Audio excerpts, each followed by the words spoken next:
ನಿನ್ನೆ ರಾತ್ರಿ ಒಂದು ಇದ್ದಕ್ಕಿದ್ದಂಗೆ ಒಂದು ಗಲಭೆ ಸೃಷ್ಟಿಯಾಗಿ ಆ ಸಮಯದಲ್ಲಿ ತಾವು ಇಡೀ ರಾತ್ರಿ ಇಲ್ಲಿ ಇದ್ವಿ, ನಾವು ಸಹ ನೋಡಿದ್ವಿ. ನಿಮಗೆ ಇಲ್ಲಿ ಏನೇನು ನಡೀತು, ಯಾವ ಥರ ಇಲ್ಲಿ ಗಲಭೆ ಸೃಷ್ಟಿ ಆಯಿತು, ಇಲ್ಲಿ ಮುಂದೆ ಏನು ಆಗ್ತಾ ಇದೆ, ಪೊಲೀಸರು ಏನು ಕ್ರಮ ತಗೊಂಡ್ರು, ಯಾರ ಮೇಲೆ ಕೇಸ್ ಆಯಿತು, ಅದು ಸ್ವಲ್ಪ ವಿವರವಾಗಿ ತಾವು ಹೇಳಿದರೆ ಚೆನ್ನಾಗಿ.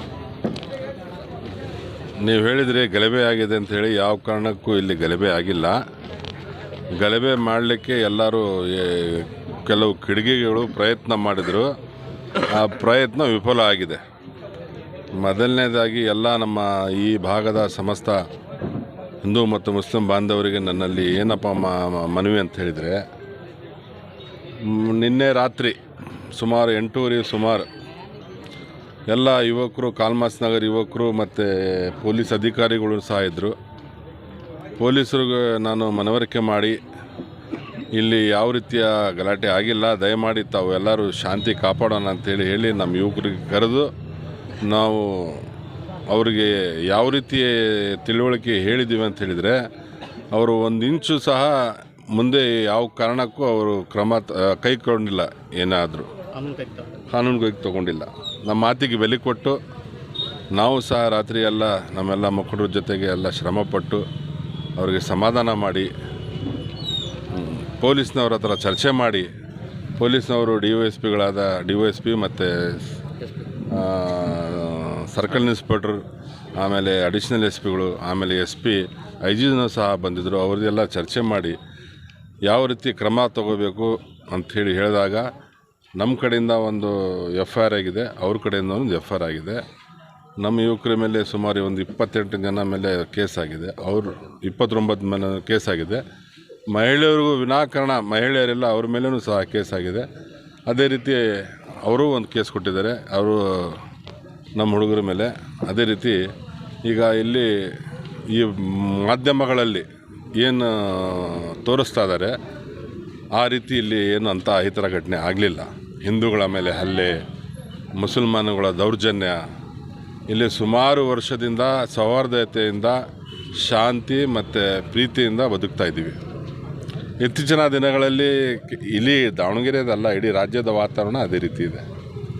ದಯಮಾಡಿ ನಮ್ಮ ಸಮಾಜದ ಬಾಂಧವರಲ್ಲಿ ಮತ್ತು ಹಿಂದೂ ಸಮಾಜದ ಬಾಂಧವರಲ್ಲಿ ನನ್ನ ಹೃದಯಪೂರ್ವಕವಾದ ಏನಪ್ಪ ಅಂತ ಹೇಳಿದರೆ, ಯಾರು ಮಾತಿಗೆ ಕಿವಿಗೊಡದೆ, ಯಾರು ಮಾತಿಗೆ ಮರಳಾಗದೆ, ಯಾಕಂತ ಹೇಳಿದರೆ ಈ ಭಾಗದಾಗೆ ಸುಮಾರು ಜನಗಳು ಕೂಲಿ ಕಾರ್ಮಿಕರು, ಮಂಡಕ್ಕಿ ಬಟ್ಟಿ ಕೆಲಸ ಮಾಡೋರು, ಗಾರೆ ಕೆಲಸ ಮಾಡೋರು, ಭಾಳ ಸುಮಾರು ಜನ ಬಡವರು, ಬೆಳಿಗ್ಗೆ ಎದ್ದು ಅವರು ದುಡಿದು ಸಾಯಂಕಾಲ ಬಂದು ತಿಂದರೆ ಅವ್ರದ್ದು ಜೀವನ ಸಾಗೋಂಥ ಜನ ಇಲ್ಲಿ ಬದುಕ್ತಾ ಇದ್ದೀವಿ. ಇದಕ್ಕೆ ಈ ಒಂದು ಭಾಗದ ಒಂದು ಸೌಹಾರ್ದತೆ ಕೆದಡೋಕ್ಕೆ ಪ್ರಯತ್ನ ಮಾಡ್ತಾಯಿದ್ದಾರೆ. ದಯಮಾಡಿ ತಾವು ನಮ್ಮ ಸಮಾಜದ ಯುವಕರು ಕಾನೂನು ಕೈಗೆ ತಗೋಬೇಡ್ರಿ. ಏನೇ ಸಮಸ್ಯೆ ಇದ್ದರೂ ಪೊಲೀಸ್ ಇಲಾಖೆ ಇದೆ, ಸಮಾಜದ ಮುಖಂಡರಿದ್ದಾರೆ. ಈಗ ಇವತ್ತಿನ ದಿವಸ ನೀವು ನೋಡ್ತಾ ಇದ್ದೀರಿ, ನಮ್ಮ ಸಮಾಜದಾಗೆ ಕೊರಮರು ಸಮಾಜದವರು, ಆಮೇಲೆ ಭೋವಿ ಸಮಾಜದವರು, ನಾಯಕ್ ಸಮಾಜದವರು, ಕುರುಬರು ಸಮಾಜದವರು ಎಲ್ಲ ಸೌಹಾರ್ದತೆ ನೌನ್ಯತೆಯಿಂದ ನಾವು ಬದುಕ್ತಾ ಇದ್ದೀವಿ. ದಯಮಾಡಿ ಬೇರೆ ಇದಕ್ಕೆ ನಮ್ಮ ಜಯಣ್ಣರು ಹೇಳ್ದಂಗೆ ಇದಕ್ಕೆ ತುಪ್ಪ ಸುರಿಬೇಡ್ರಿ. ಯಾಕಂತ ಹೇಳಿದರೆ ನಾವಿಲ್ಲಿ ಅಣ್ಣ ತಮ್ಮರಾಗಿ ಬದುಕ್ತಾ ಇದ್ದೀವಿ, ಮುಂದೆನೂ ಸಹ ಅದೇ ರೀತಿ ನಾವು ಬದುಕ್ತಾ ಇದ್ದೀವಿ. ನಾವೆಲ್ಲ ನಮ್ಮ ಯುವಕರಿಗೆ ಈಗ ನೀವು ನೋಡ್ದಂಗೆ ಈಗ ನಮ್ಮ ನಾಡಹಬ್ಬ ದಸರಾ ಹಬ್ಬ ಬರ್ತಾ ಇದೆ. ಆ ದಸರಾ ಹಬ್ಬ ಬರೀ ಹಿಂದೂಗಳ ಹಬ್ಬ ಅಲ್ಲ, ಅದು ಇಡೀ ರಾಜ್ಯದ ನಾವು ಸೌಹಾರ್ದತೆಯಿಂದ ನಾಡಹಬ್ಬವನ್ನು ಆಚರಿಸ್ತಾ ಇದ್ದೀವಿ. ಅದೇ ರೀತಿಯೂ ಸಹ ನಾವು ಎಲ್ಲರೂ ಹಿಂದೂ ಮತ್ತು ಮುಸ್ಲಿಂ ಬಾಂಧವರು ಸೌಹಾರ್ದತೆ ನಾಡಹಬ್ಬವನ್ನು ಆಚರಿಸೋಣ. ಎಲ್ಲರೂ ಒಗ್ಗಟ್ಟಾಗಿ ಈ ನಾವು ಬದುಕೋಣ, ಒಂದು ಒಳ್ಳೆಯ ವಿಶ್ವಾಸದಿಂದ ನಾವು ಜೀವನ ಮಾಡೋಣ ಅಂಥೇಳಿ ಹೇಳ್ತಾ ಇದ್ದೀನಿ. ಅದೇ ರೀತಿ ನಿನ್ನೆ ಇವತ್ತು ಸಹ ನಮ್ಮ ಎಲ್ಲ ಪೊಲೀಸ್ ಇಲಾಖೆಯವರು ಅವರು ಸಹ ಈ ವಿಚಾರವಾಗಿ ಭಾಳ ಶ್ರಮ ವಹಿಸಿದ್ದಾರೆ. ಅವ್ರಿಗೂ ನಾವು ಸಮಾಜದ ಪರವಾಗಿ ವಂದನೆಗಳನ್ನು ಹೇಳಕ್ಕೆ ಬಯಸ್ತಾ ಇದ್ದೇನೆ. ಇದೇ ರೀತಿ ಮುಂದೆ ಸಹ ಒಂದು ಒಗ್ಗಟ್ಟು, ಒಂದು ಪ್ರೀತಿ ವಿಶ್ವಾಸ ಇರಲಿ, ನಾವು ವಿಶ್ವಾಸದಿಂದ ಬದುಕೋಣ ಅಂತ ಹೇಳಲಿಕ್ಕೆ ನಾನು ಬಯಸ್ತಾ ಇದ್ದೇನೆ. ಘಟನೆ ಆಯಿತು ಬಟ್ಟಿ ಲೇಔಟ್ ಕಾರ್ಪೊರೇಟ್ ನಗರಲ್ಲಿ. ತಾವು ಸಹ ರಾತ್ರಿ ಸ್ಟೇಷನ್ ಹತ್ರ ನಾವು ನೋಡಿದ್ವಿ, ನೀವು ಸಹ ಆಗಮಿಸಿದ್ರಿ.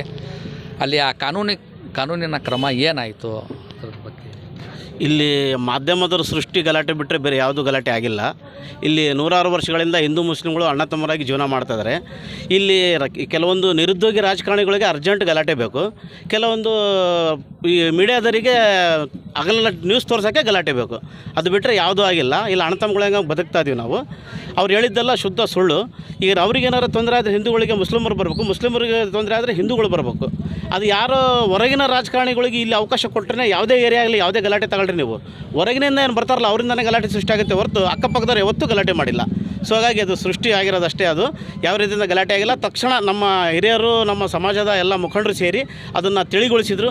ಪೊಲೀಸರು ಸಹಿತ ಅದು ಸಮಯ ಪ್ರಜ್ಞೆಯನ್ನು ಮೂಡಿ ಇಮಿಡಿಯೇಟ್ಲಿ ಅದನ್ನೆಲ್ಲ ವಾತಾವರಣ ತಿಳಿಗೊಳಿಸಿ ಸಮಾಧಾನ ಮಾಡಿದರು. ಬಟ್ ಇನ್ನೊಂದು ವಿಷಯ ಏನಪ್ಪ ಅಂತಂದರೆ, ಯಾವುದೇ ಗಲಾಟೆ ಆಗಲಿ ಈ ರಾಜಕಾರಣಿಗಳಿಗೆ ಆ ಜಾಗಕ್ಕೆ ಭೇಟಿ ಮಾಡೋಕ್ಕೆ ಅವಕಾಶ ಕೊಡಬಾರ್ದು. ಆ ನಿರುದ್ಯೋಗಿಗಳು ಏನು ಮಾಡ್ತಾರೆ, ಅಲ್ಲಿ ಬಂದು ತುಪ್ಪ ಸುರಿಯೋ ಕೆಲಸ ಮಾಡ್ತಾರೆ. ಅದು ಒಂದು ನಮೂನಿ ಪ್ರಚೋದನೆ ಕೊಟ್ಟಂಗೆ. ಲ್ಯಾಂಡ್ ಆರ್ಡರ್ ಮೇಂಟೈನ್ ಮಾಡೋಕ್ಕೆ ಕಾನೂನಿದೆ. ಇವ್ರು ಬಂದು ನಾನು ಇದೀನಿ ಹೆದರಬೇಡ್ರಿ ಹೇಳೋ ಅವಶ್ಯಕತೆ ಇಲ್ಲ. ಇವತ್ತು ಬಂದರೆ ನಾಳೆ ಬರೋದಿಲ್ಲ, ನಾವೇ ಇರ್ಬೇಕು. ರಹೀಮ್ ಸಾಬ್ ಸತ್ತರೆ ರಾಮಣ್ಣ ಹೆಗಲು ಕೊಡಬೇಕು, ರಾಮಣ್ಣ ಸತ್ತರೆ ರಹೀಮ್ ಸಾಬ್ ಹೆಗಲು ಕೊಡ್ಬೇಕು. ಯಾವ ರಾಜಕಾರಣಿನೂ ಬರಲ್ಲ. ಸೊ ಹಾಗಾಗಿ ಇಲ್ಲೆಲ್ಲ ಚೆನ್ನಾಗಿದ್ದೀವಿ ನಾವು, ಯಾವುದೇ ಗಲಾಟೆ ಆಗಿಲ್ಲ. ಇದು ಮಾಧ್ಯಮಗಳ ಸೃಷ್ಟಿ, ರಾಜಕಾರಣಿಗಳ ಬೆಳೆ ಬಯಸ್ಕೊಳಕ್ಕಾಗಿರ್ತದೆ ಅಷ್ಟೇ, ಮತ್ತು ಏನೂ ಇಲ್ಲ ಅಂತ ನಾನು ಹೇಳೋಕ್ಕೆ ಇಷ್ಟಪಡ್ತೀನಿ. ಇಲ್ಲ, ಕೆಲವೊಂದು ಅಲ್ಲಿ ಆ ಗಟ್ಟೆಯಲ್ಲಿ ಕಲ್ಲು ತೂರಾಟ ಆಗಿದ್ದು, ಕೆಲವೊಂದು ಅಲ್ಲಿ ಸಾಕ್ಷಿ ಸಮೇತ ಇದ್ದು, ಅಲ್ಲಿ ಆಗಿರೋಂಥ ಘಟನೆಗೆ ತಾವು ಏನು ಸ್ವಾತಂತ್ರ್ಯ ಕೊಡ್ತೀರಿ? ಹಿಂದೂ ಆಗಲಿ ಮುಸ್ಲಿಮ್ಸ್ ಆಗಲಿ ಎರಡೂ ಸಮುದಾಯಕ್ಕೆ ತಾವು ಏನು ಹೇಳಕ್ಕೆ ಬಯಸ್ತೀರಿ? ನೋಡಿರಿ, ಈ ಕ್ರಿಮಿನಲ್ಸ್ಗಳಿಗೆ ಯಾವುದು ಜಾತಿ ಇಲ್ಲ. ಅವ್ರು ಹಿಂದೂನೂ ಅಲ್ಲ, ಮುಸ್ಲಿಮ್ಸು ಅಲ್ಲ, ಮಾನವ ಕುಲದ ವಿರೋಧಿಗಳು ಅವರು. ಅವ್ರಿಗೆ ಗಲಭೆ ಬೇಕು, ಅವ್ರ ಲಾಭ ಆಗ್ಬೇಕಷ್ಟೇ. ಇಲ್ಲೇನಾಗಿದೆ ಅದಲ್ಲ, ಅದು ಇಲ್ಲಿರೋರು ಯಾರು ಮಾಡಿದ್ದಾರೆ ಅಂತ ನಾನಂತೂ ಒಪ್ಪಕ್ಕೆ ಸಾಧ್ಯ ಇಲ್ಲ. ಯಾಕಂದ್ರೆ ದಿನ ಗಲಾಟೆ ಆಗ್ಬೇಕು. ಇಲ್ಲಿ ಮೊನ್ನೆ ಗಣಪತಿ ಹಬ್ಬ ಪೀಸ್ಫುಲ್ಲಾಗಿದೆ, ಮೀಲಾದ್ ಹಬ್ಬ ಪೀಸ್ಫುಲ್ಲಾಗಿದೆ, ರಂಜಾನ್ ಹಬ್ಬ ಪೀಸ್ಫುಲ್ಲಾಗಿದೆ. ಈಗಲೇ ಯಾಕೆ ಆಗ್ತಿತ್ತು? ಅದು ಯಾರೋ ಹೊರಗಿನ ಕಿಡಿಗೇಡಿಗಳು ಬಂದು ಮಾಡಿದ್ದಾರೆ ವಿನಃ ಇಲ್ಲಿ ಯಾರೂ ಇಲ್ಲ. ಎಲ್ಲನೂ ಇಲ್ಲಿ ಅಣ್ಣ ತಮ್ಮಗ ಜೀವನ ಮಾಡ್ತಾಯಿದ್ದೀವಿ. ನನ್ನ ಹೆಸರು KR ಗಂಗರಾಜ್ ಅಂತೇಳಿ, ಕೊರಮ ಸಮಾಜದ ಮುಖಂಡರು.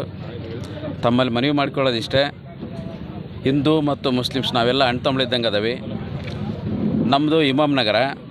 ಈ ಕಡೆಲ್ಲ ಏರಿಯಾ ನೋಡಿದರೆ ಎಷ್ಟು ಅಭಿವೃದ್ಧಿ ಆಗಿದೆ ಅಂದರೆ, ಅದನ್ನು ನಾನು ಈಗ ನೋಡಿದೆ, ಭಾಳ ಅಭಿವೃದ್ಧಿ ಆಗಿದೆ. ಅದು ಯಾರಿಂದ ಅಂದರೆ SS ಮಲ್ಲಿಕಾರ್ಜುನರವರು ಮತ್ತು ಶಾಮನೂರು ಶಿವಶಂಕರಪ್ಪಾಜಿ ಅವರಿಂದ. ಅದನ್ನು ಯಾರು ಮಾಡಿಸಿರೋದು? ಮತ್ತು ರಹೀಮ್ ಸಾಬ್ರು ಮತ್ತು ಅಯ್ಯೂಬ್ ಪೈಲ್ವಾನ್ರು, ಇಲ್ಲಿ ಇರ್ತಕ್ಕಂಥ ಕಾರ್ಪೊರೇಟ್ರುಗಳು. ನಾವು ನೀವೆಲ್ಲ ಅಣ್ಣ ತಮ್ಮಳಿದ್ದಂಗೆ ಅದಾವೆ. ಯಾವುದೋ ಒಂದು ವಿಷಯಗಳಿಂದ ಯಾವುದೋ ಒಂದು ಆಗಿರ್ತೈತಿ, ಅದನ್ನು ಎಚ್ಚೆತ್ತುಕೊಂಡು ನೀವಾಗಲಿ ನಾವಾಗಲಿ ಎಲ್ಲರೂ ಒಗ್ಗಟ್ಟಾಗಿ ಇವತ್ತು ನಾವು ಕೊಡ್ತಕ್ಕಂಥ ಕೆಲಸ ಏನಪ್ಪ ಅಂದರೆ, ಈ ಕಡೆ ಶಾಂತಿ ಸಭೆ ಅಂದರೆ SS ಶಾಮನೂರು ಶಿವಶಂಕರಪ್ಪಾಜಿ ಈ ಕಡೆ ಇರೋದ್ರಿಂದ ಇವತ್ತು BJP ಇತಿಹಾಸದಲ್ಲಿ ಈ ಕಡೆ ಗೆಲ್ಲಲ್ಲ. ಯಾಕೆ ಗೆಲ್ಲಲ್ಲ ಅಂತಂದರೆ, ಇಲ್ಲಿ ಸೌಹಾರ್ದತೆ ಮುಸ್ಲಿಮ್ಸ್ ಕಂಡ್ರಿಗೆ ಅವ್ರಿಗೆ ಆಗಲ್ಲ. ಯಾಕಂದರೆ ಅಲ್ಲಿದ್ದಾರೆ ಯಾರು ಬಂದು ಇಲ್ಲಿ ಗಲಾಟೆ ಮಾಡಲ್ಲ. ಇಲ್ಲಿದ್ದಾರಷ್ಟೇ ಗಲಾಟೆ ಪಲಾಟೆ ಇಲ್ಲೇ ಹಚ್ಚಿ, ಇಬ್ಬರಿಗೂ ಗಲಾಟೆ ಹಚ್ಚಿ ನಮಗೂ ನಿಮ್ಗೆ ಆಗಲಿಲ್ಲಂಗೆ ಮಾಡ್ತಾರೆ. ತಾವು ದಯವಿಟ್ಟು ನಿಮಗೆ ಕೈ ಮುಗಿದು ಕೇಳ್ತೀನಿ, ಯಾವುದೇ ಕಾರಣಕ್ಕೂ ನೀವು ಎಚ್ಚೆತ್ಕೋಬೇಕು. ನಾವು ಇಲ್ಲಿರ್ತಕ್ಕಂಥ ಎಲ್ಲ ಸ್ಲಮ್ ಜನ, ನಾವೆಲ್ಲ ಅಫಿಷಿಯಲ್ಸ್ ಜನ ಏನಲ್ಲ, ನಾವೆಲ್ಲ ಸ್ಲಮ್ ಜನ. ನಾವೆಲ್ಲ ತಿಂತಕ್ಕಂಥ ಅನ್ನ ಏನಪ್ಪ ಅಂದರೆ ಇಲ್ಲೇ ತಿಂತಕ್ಕಂಥದ್ದು, ಅವ್ರು ತಿಂತಕ್ಕಂಥದ್ದು ಅವರೇ. ಆದರೆ ಅಲ್ಲಿರೋರು ಇಲ್ಲಿ ಯಾರೂ ಬರಲ್ಲ, ಯಾವ MP ಬರಲ್ಲ, ಇನ್ನೊಬ್ಬರು ಬರಲ್ಲ. BJPಯವರಿಗೆ ಇದು ಒಂದು ಸುದ್ದಿ ಆಗೈತೆ. ಆ ದಯವಿಟ್ಟು ಯಾರು ಕಿವಿಗೊಡ್ದೇ ಇಲ್ಲಿ ಎಲ್ಲರೂ ನಾವೆಲ್ಲ ಅಣ್ಣ ತಮ್ಮಳಿದ್ದಂಗೆ ಅದೇವಿ. ತಾವು ದಯವಿಟ್ಟು ನಾವೆಲ್ಲ ಒಗ್ಗಟ್ಟಾಗಿರೋಣ. ಯಾರೇ ಬಂದ್ರೂ ಇದಕ್ಕೆ ಕಿವಿ ಕೊಡ್ದೇ ನೀವೆಲ್ಲ ಒಗ್ಗಟ್ಟಾಗಿರೋಣ ಅಂತಂದು ಹೇಳ್ತಾ, ನಿನ್ನೆ ರಾತ್ರಿ ಕಲ್ಲು ತೂರಾಟ ಆಗೈತಂತಂದು ನಾವು ಮಾಧ್ಯಮದಲ್ಲಿ ನೋಡಿದ್ವಿ. ಇಲ್ಲಿ ಬಂದು ನೋಡಿದಾಗ ಅಂಥ ಗಲಾಟೆ ಏನೂ ಆಗಿಲ್ಲ. ಈಗ BJP ಅವ್ರು ಐತಲ್ಲ, ಇವತ್ತು ಅವರಿಗೆ ಸರ್ಕಾರ ಇಲ್ಲದಕ್ಕೆ ಏನಾರ ಒಂದು ಮಾಡ್ಬೇಕಂತಂದು ಸುಮ್ಮನೆ ಮತ ಗಳಿಸೋಕ್ಕೋಸ್ಕರ ಪ್ರಚೋದನೆ ಮಾಡಿ ನಾವು ಇದೇ ನಿಮ್ಮ ಜೊತೆಗೆ, ನಾವು ನೆಕ್ಸ್ಟ್ ತೋರ್ಸಾನವರಿಗೆ ಅಂತಂದು ಸುಮ್ಮನೆ ಹಿಂದೂ ಮುಸ್ಲಿಮ್ ಅಂತ ತೋರಿಸ್ತಾರಲ್ಲಿ. ಇಲ್ಲಿ ಯಾವುದೇ ಘಟನೆಗಳಾಗಿಲ್ಲ. ಅವರು ಐತಲ್ಲ, ಇವತ್ತಿಗೆ MP ಆಗಲಿ MLA ಆಗಲಿ ಯಾವುದೇ ಸೀಟ್ ಬಂದು ಸೋತ್ಬಿಟ್ಟಾರ. ಸೋತಕ್ಕೆ ತಡ್ಕೊಳಕ್ಕಾಗ್ತಾಯಿಲ್ಲ. ಏನು ಮಾಡ್ಬೇಕು ನಾವು? ಅಧಿಕಾರ ಇಲ್ಲ, ನಾವೇನು ಮಾಡ್ಬೇಕು?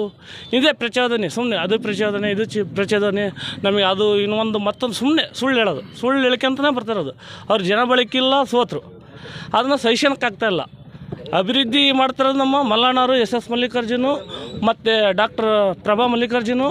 ಅವ್ರು ಮಾಡೋದು ನೋಡೋಕೆ ಸಹಿಸೋಕ್ಕಾಗ್ತಾಯಿಲ್ಲ ಅವ್ರ ಕೈಲಿ. ಹಂಗಾಗಿ ಪ್ರಚೋದನೆ ಮಾಡ್ತಾಯಿದ್ದಾರೆ ಅವರೆಲ್ಲ.